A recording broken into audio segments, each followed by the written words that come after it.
जंगल का नया राजा। बहुत समय पहले की बात है। एक घने जंगल में कई जानवर रहते थे।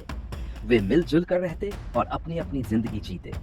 लेकिन एक दिन जंगल के राजा शेर की मृत्यु हो गई। अब जंगल में नया राजा चुनने की जरूरत थी। जंगल के सभी जानवर एकत्र हुए और चर्चा करने लगे कि कौन अगला राजा बनेगा। बहुत विचार विमर्श के बाद जानवरों ने हाथी को अपना राजा बनाने का निश्चय किया। हाथी बड़ा, बलशाली और बुद्धिमान था।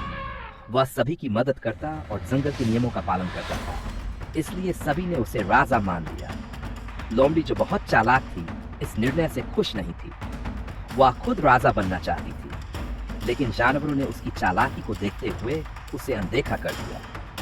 लोमड़ी ने सोचा, मुझे इस हाथी को हटाने का कोई तरीका निकालना हो। लोमड़ी ने सोचा कि अगर वह हाथी को जंगल से बाहर कर सके तो वह खुद राजा बन सकती है।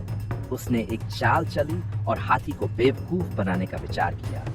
अगले दिन लोमड़ी हाथी के पास गई और बोली, महाराज, जंगल में एक गुप्त खजाना छिपा हुआ है।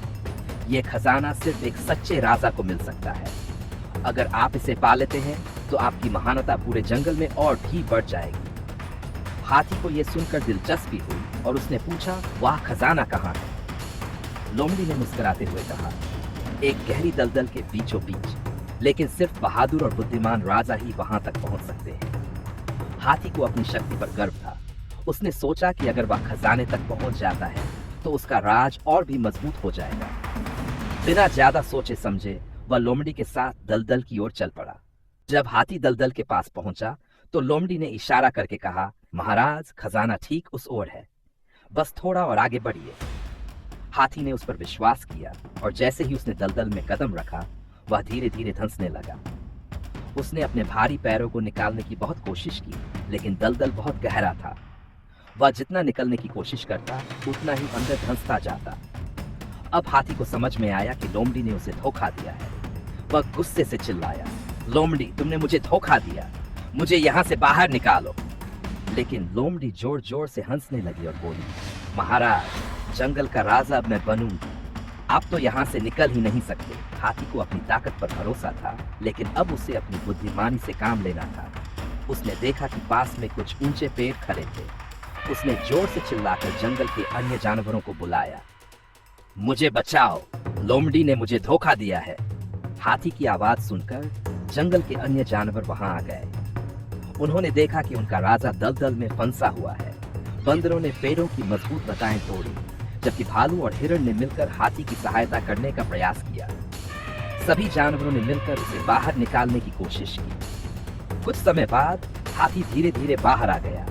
उसने राहत की सांस ली और फिर गुस्से से लोमड़ी की ओर देखा। अब लोमड़ी समझ गई थी कि उसकी चालाकी बेकार गई। हाथी ने कहा, जो दूसरे गड्ढा खोदता है वह खुद उसमें गिरता है। तुमने मुझे धोखा देने की कोशिश की, लेकिन सच्चाई और ईमानदारी की हमेशा जीत होती है। जंगल के सभी जानवरों ने मिलकर फैसला किया कि ऐसी धोखेबाज लोमड़ी को जंगल से बाहर कर देना चाहिए। वे सब मिलकर उसे जंगल से निकालने लगे। लोमड़ी ने माफी मांगी, लेकिन अब बहुत देर हो चुकी थी। हाथी ने सबक सीखा कि सिर्फ ताकत ही नहीं, बल्कि बुद्धिमानी भी जरूरी होती है। वह और भी अच्छा राजा बन गया और जंगल में हमेशा न्याय करता रहा।